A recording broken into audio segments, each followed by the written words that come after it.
আমার পিছনে 2.5 বছর লেগেছিল, 3 বছর। কদিন আগেও আমার এক পরিচিত ছেলেকে ডেকে এই সিআইডি লোক, আপনারা অপেক্ষা করে রাখুন, রাজশেখরনকে বলছি, শুনে রাখুন, আপনাকেও আমি ওই ছেলেটাকে নিয়ে ভবানী ভবনে আসছি। আমি দাবি করেছি তথ্য দিয়ে যে আপনার মিড ডে মিল, রেশন, আবাস, গ্রাম সড়ক এবং 100 দিন সব লুট হয়েছে, তথ্য দিয়ে বলেছি। আপনার সরকারের কেন্দ্রের পাঠানো দপ্তরগুলো তদন্ত করে রিপোর্ট দিয়েছে। এবারে আপনি যাতে ব্যবস্থা গ্রহণ হয় দেখুন। পশ্চিমবাংলার মানুষ আর অপেক্ষা করতে রাজি নয়। তারা কেন্দ্রীয় তদন্তকারী সংস্থারা গতি বাড়িয়ে যারা ট্যাক্স পেয়ারদের টাকা চুরি করেছে সেই তোলামুলিদের জেলে দেখতে চায়। অমিতা সিনহার স্বামী তিনি বার কাউন্সিলকে চিঠি দিয়েছেন যে তাকে সিআইডি প্রেসার ক্রিয়েট করছে। ভয়ঙ্কর ভয়ঙ্কর। আমার পিছনে 2.5 বছর লেগেছিল, 3 বছর। কদিন আগেও আমার এক পরিচিত ছেলেকে ডেকে এই সিআইডি লোক, আপনারা অপেক্ষা করে রাখুন, রাজশেখরনকে বলছি, শুনে রাখুন, আপনাকেও আমি ওই ছেলেটাকে নিয়ে ভবানী ভবনে আসছি। কবে আসছে আপনাকে বলে আসবো। আপনি একটা ছেলেকে ডেকে আমার বিরুদ্ধে আপনার লোক তমলুকে বলেছে 1 কোটি টাকা দেব, একটা ফলস স্টেটমেন্ট করো। কিন্তু বিচারপতির স্বামীকে যেভাবে হ্যারাস কিভাবে করছে, সব ফলস। আমি এই রাজ্যের প্রধান বিচারপতিকে বলছি, তিনি দয়া করে জাজেদের বাঁচান, জাজেদের পরিবারকে বাঁচান।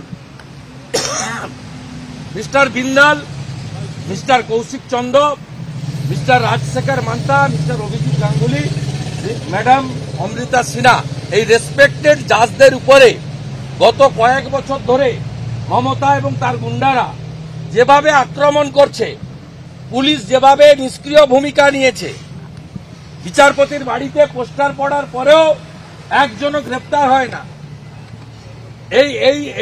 এই জুডিশিয়ারি যদি খতম হয়ে যায়, গণতন্ত্রের এবং মানুষের আশার শেষ জায়গাটা যদি চলে যায়, মানুষ যাবে কোথায়? আমরা ছাড়ব না। We raise our voice. এবং আমি অনারেবল চিফ জাস্টিস তার যে অ্যাডমিনিস্ট্রেটিভ ক্যাপাসিটি আছে তাতে ইন্টারফেয়ার করার জন্য আমি সোমবার দিনই মাননীয় প্রধান বিচারপতি কলকাতা হাইকোর্ট তার অফিসে as a leader of opposition আমি তথ্য, ডাটা, ছবি দিয়ে বিচারপতিদের এবং তার পরিবারকে রক্ষা করার জন্য উনি তার অ্যাডমিনিস্ট্রেটিভ ক্যাপাসিটিকে এক্সারসাইজ করুক, এই অনুরোধ এবং আবেদন নিয়ে পত্র লিখব কলকাতা হাইকোর্টে মহামান্য সম্মানীয় প্রধান বিচারপতি। আমি পিএম এর মুখ থেকে না শুনে মিথ্যাবাদী মমতার মুখ থেকে শুনে উত্তর দেব না। এটা মিথ্যাবাদী, এ মিথ্যা ছাড়া একটা সত্যি কথা বলে না। এই বড় চোর মমতা, ওর মুখ থেকে সব কথা শুনে বলবো না। পিএমও থেকে যদি কোনো প্রেস রিলিজ হয় তাহলেই একমাত্র রিয়াক্ট করবো। আপনি জেনে রাখুন, চোরেরা জেলে না গেলে 1 টাকাও পাবেন না, 1 টাকাও পাবেন না, 1 টাকাও পাবেন না, 1 টাকাও পাবেন না। চোরেরা জেলে না গেলে চোর মমতা 1 টাকাও পাবেন না, চোর মমতা 1 টাকাও পাবেন না, চোর মমতা 1 টাকাও পাবেন না। বলছি প্রধানমন্ত্রীর বিরুদ্ধে এবার মল্লিকার্জুন খাড়গে হচ্ছেন প্রধানমন্ত্রীর মুখ। কিছু বলবো না, জনগণই বলে দিবে। দেশের প্রধানমন্ত্রী কেমন হওয়া উচিত জনগণই বলে দেবে, আমার মুখ থেকে শোনার দরকার নেই। এটাতে ভারতীয় জনতা পার্টির অনেক ইজি হয়ে গেল। আর নরেন্দ্র মোদীর যে ব্যক্তিত্ব, নেতৃত্ব, তার কোনো বিকল্প নেই। লোকসভা নির্বাচনে গণনার দিন এটা প্রমাণ হয়ে যাবে। আর তৃণমূলের ওই যে ভাঙা থালা বাজানো যে বাংলার প্রধানমন্ত্রী, তা বাংলার প্রধানমন্ত্রী এখন কি হবে? বাংলার প্রধানমন্ত্রীর কি অবস্থা এখন? অতএব আমি মনে করি জনগণই সঠিক সময় উত্তর দিয়ে দেবে। নরেন্দ্র মোদী 400-র বেশি আসন নিয়ে তৃতীয়বারের জন্য প্রধানমন্ত্রী হবে। দেশের মানুষ বুদ্ধু নয়, মূর্খ নয়, তারা অবিবেচক নয়, তারা আমাদের দেশকে গাজা ভূখণ্ড, আফগানিস্তান, ইউক্রেন হতে দেবেন না। এই রাজ্যের তথা দেশের সবচেয়ে বড় মিথ্যাবাদী, রেজিস্টার্ড লায়ার এই রাজ্যের মুখ্যমন্ত্রী, তিনি দিল্লিতে গেছেন ড্রামা করতে। প্রথম তো 3টে রাজ্যে ভোটের ফল দেখার পরে প্রধানমন্ত্রী হওয়ার স্বপ্ন তছনছ হয়ে গেছে। সে তো একটা কারণ আছে, তিনি গেছেন পশ্চিমবঙ্গের লোকজনকে বলে ঢাক পিটিয়ে যে প্রধানমন্ত্রীর সঙ্গে দেখা করব, রাজ্যের আর্থিক বঞ্চনা হচ্ছে, মানরেগাতে টাকা আটকে রেখেছে, আবাসের টাকা ছাড়ছে না, হেলথে বলছে গেরুয়া রং করতে হবে নইলে টাকা দেব না।